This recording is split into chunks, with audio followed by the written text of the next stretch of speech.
Right, let's get into our next discussion now. Saturday's local government election will take place in 20 local governments and 37 local council development areas.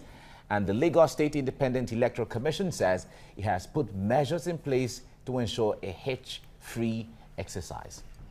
According to the law, and we're following the law very strictly, the announcement will be announced at the polling unit, and then at the ward, and then finally at the collation center. When they've collated all the results from all the wards and all the polling units, then it will go to the collation center. And then the collation officer will announce the results at that collation center. And in the collation, there are 57 collation centers, one in each local government and LCDA. And that's where the final results for that particular local government or LCDA will be announced. She also spoke on the violence during the primaries across the state.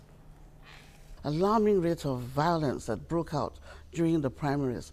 Well, I was quite surprised actually, because I thought that, being the grassroots and, family sort of, arrangement, I didn't expect there to be so much violence, but there was a lot of violence, spats of it all over the state.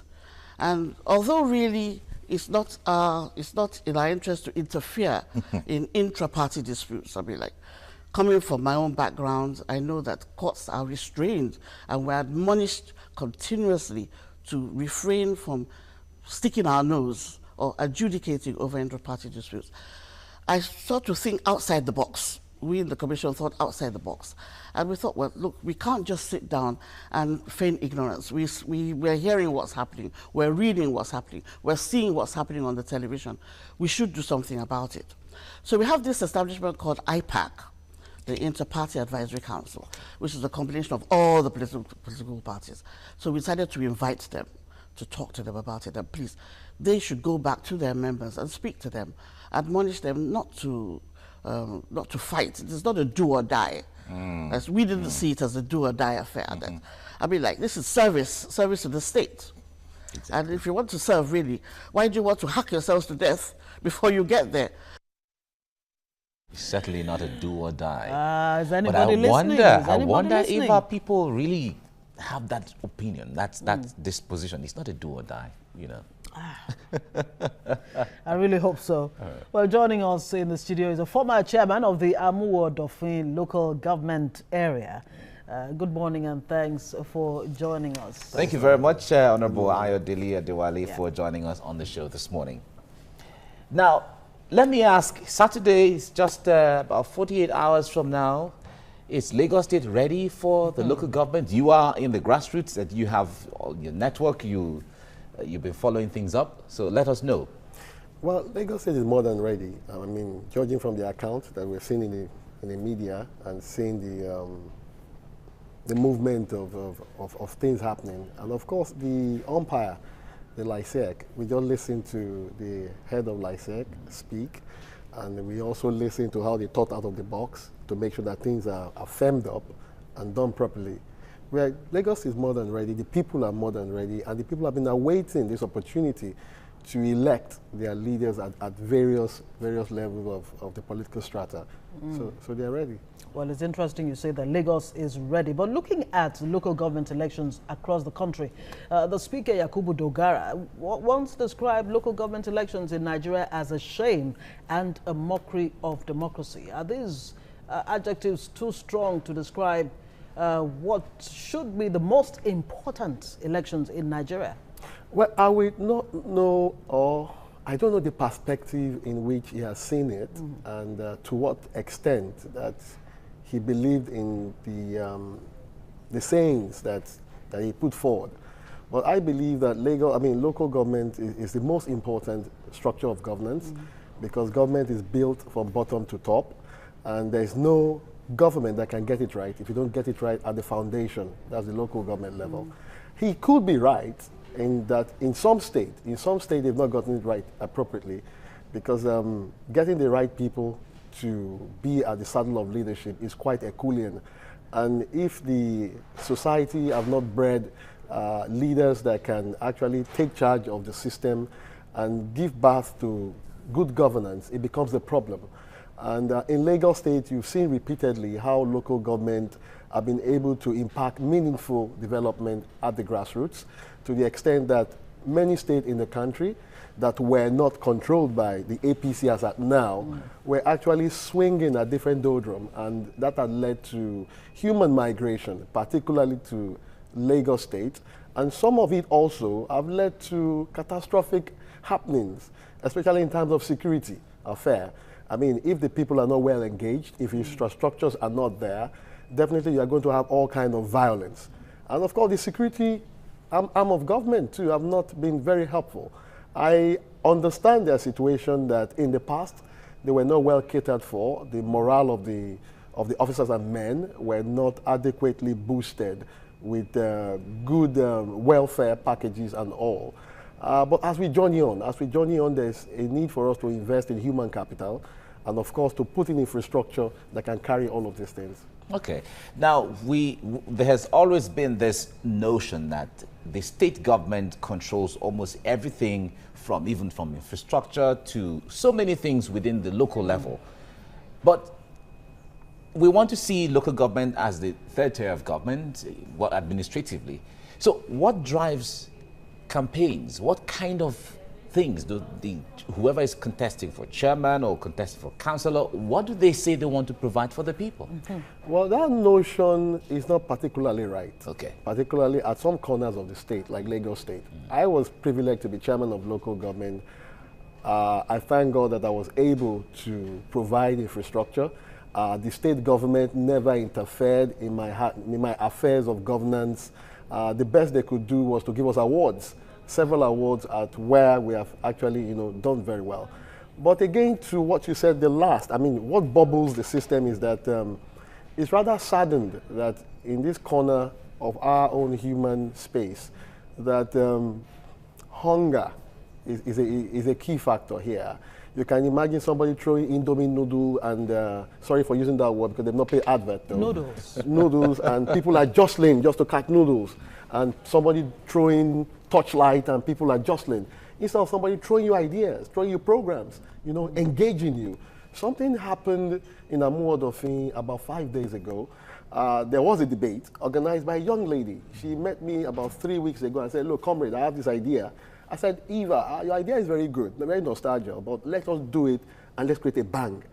Don't choose a rubbish venue. The venue also helped to mold the thinking and behavior of the people. So she was able to get a very good 5-star hotel. I won't give you the name now, located in Amuodofin, around the Maitu enclave, where you have some malls and all that. And she also partnered with a lot of online, media companies that are run by youth and all of that. And they gave it a brand. And debates came up, different ideas germinated. Before you know it, one contemporary TV station that is competing with you also borrowed that idea and did something at the airport hotel. These are things that we should see. People coming together, telling the people, look, this is what I want to do. People now ask you, how do you go about it? There was an aspirant that said he was going to build a pedestrian bridge. I just smiled, across the expressway. Good, very good idea. But how do you get the money? By the time I stood up, I said, look, you have a very wonderful idea, but the cheapest pedestrian bridge that you construct with good concrete work and all of that will cost you about 4 billion. Wow. Cost you about 4 billion. Reality now, looking at the Naira value and what have you, constructed by a good company. You must also aggregate the span of the road and all of that. Will cost you about 4 billion Naira. So isn't there a fundamental problem where the electorate, especially people at the local, at the grassroots, Yes. are not able to actually interrogate the how? When a person says, look, we will do this, we will do that, and they're just not empowered to ask those fundamental questions. They can. And speaking to what you just said about the venue where this event was held, how accessible is such a place to people in the grassroots, the market woman, the laborer, the artisan, and the rest of them? Who are the people that should be served at that level? Every human being wants comfort. I will always give your media station thumbs up. I look at, there's a debate that you organize readily. It's a big issue. Yeah. Big issue. I mean, you go around getting people from different strata of human development, middle, low, medium, middle class, and the echelon too. And I see the kind of ideas that come up, the discourse and all that. You see, getting the venue is no problem. The problem is you walking to those who, are overseeing the venue. Depending on your idea that you throw up to them, remove that barrier of they will not give it to us. My point is, are those venues not far away from They're not far away. They are domicile. grassroots? They are domicile. For instance, TVC is domicile within the Ikosi area. Now, if a youth group around the Ikosi area come to TVC, oh, we love your compound. We want you to partner with us. We want to use your compound for a certain purpose. And if you are convinced about what they want to do, that is going to spur up development. No. Of course, you will partner with them. So those are kind of venues that we're talking about. Even there are some 7-star hotels that normally we give you their venue. I was not an active member of JCI, but I know that JCI will approach, I don't want to name the hotels now, all these high brand fly hotels, and they will give them venues for 2 hours for XYZ in order to encourage the youth and encourage their purpose. Those are things that we're saying, but it's for the people to continue to engage themselves. It's for the mass media like yours to continue to identify these CBOs, the community-based organizations, in order to assist them to amplify whatever goodness they intend to, and deepen in the society. And it's also for people like you to partner with the civil society in order to continue to launder this civic education. The more you educate the people, the more you remove violence. And of course, security operatives must not turn their eyes aback. Because many a times I hear it is politics. It is politics, people are carrying guns. They are shooting each other, and the security operatives are there, looking at what is happening. All right, that brings us to the issue of violence. We heard the head of the Lagos State Independent Electoral Commission say earlier on that there were violence. And we expect that at the grassroots level, people are young, people are relatively younger, people are relatively more communal, and people know each other and all of that. But how concerned are you when it comes to the issue of violence towards this election, the build-up to this election? Violence has been in this mundane since the mundane was seeded. It is like childbearing to a woman. That is also how war is to a man. As long as we are in this mundane, you're going to keep having violence. But the important thing is that how do we curb it? How do we remove it from our streams? Some people have been saddled with responsibility. Before this thing comes up, people are going to gather to think. So they have to intensify on their intelligence gathering. They know that issues like this will naturally bring about violence. So security operatives must engage with the community. That look, there are flashpoints. We know perpetrators of violence. People like this have been ascribed to such things. There are two ways of doing it. It's either you bring in the full arm of the law to curb it, or you put these kind of people in the cooler.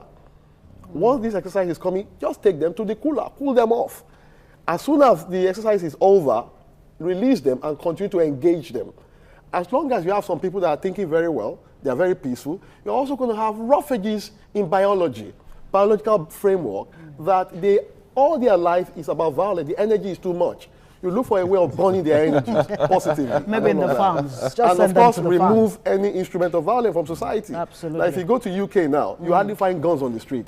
What you find is knives. But when you go to the US, you find guns on the street. So people have different peculiarities in their various environments. The major thing is, how do we curb these excesses, and how do we structure our environment for human habitation? And that's a question I'd like to take you up on if we have time. But let's look at the quality of local government politics in Nigeria, whether you're talking about Lagos State or anywhere else. A situation where you have one party actually clearing all the seats, all the positions, yes, or all the offices. and you hear no opposition in Lagos, for example. That's a quotation from somebody. Is that good for democracy? Especially when you look at the local government level, where, like they say, morning shows the day. If at that level we're not able to provide quality leadership, and a leadership that is open to opposition, what should we expect at the I'll throw it back to you. Yeah. Your station have been winning award back to back. It's not as if there are no other stations there.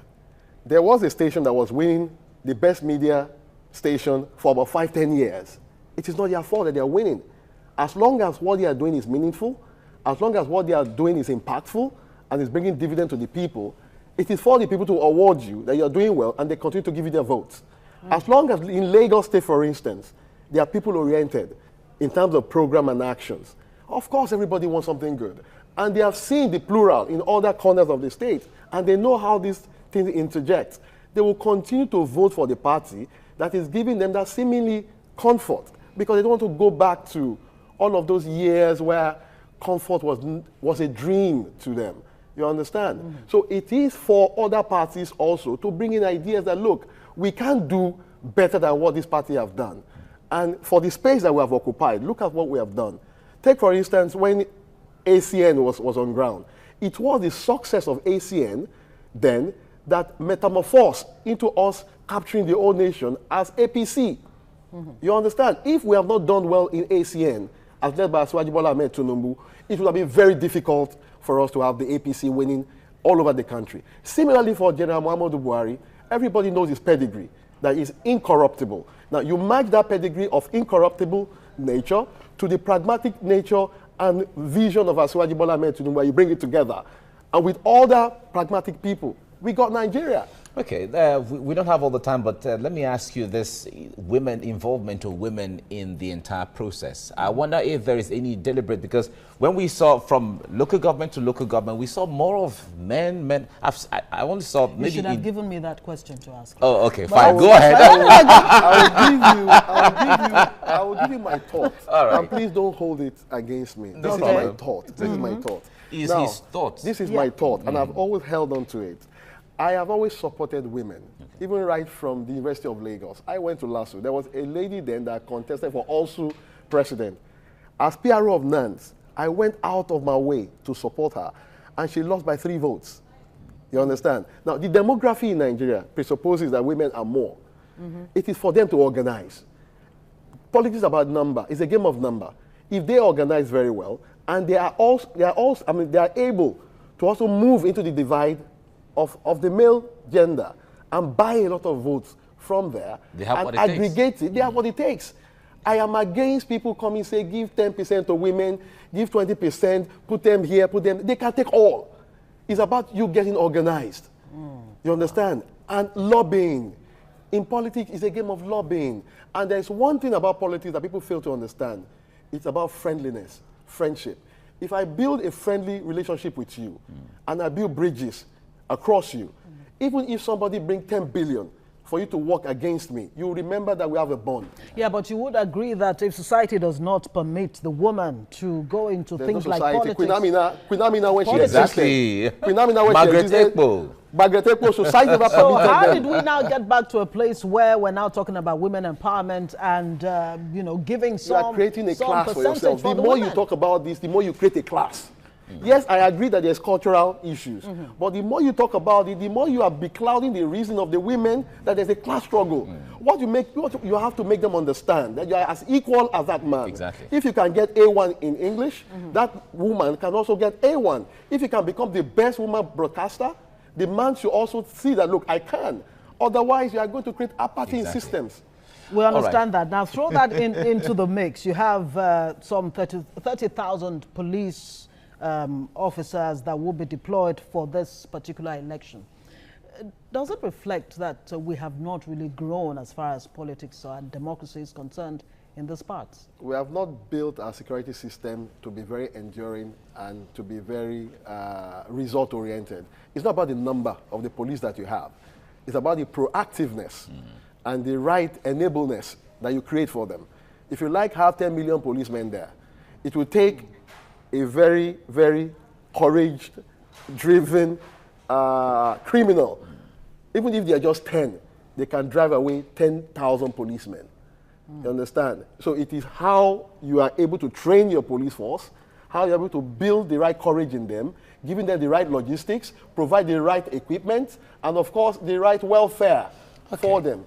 All right, Ayodele Adewale, former chairman, Amo Odofin local government area in Lagos State. Thank you for talking to us this morning. Thank you for having me and giving me more time today. Thank you. And thanks for the tea. You're welcome. It's fine. You're welcome.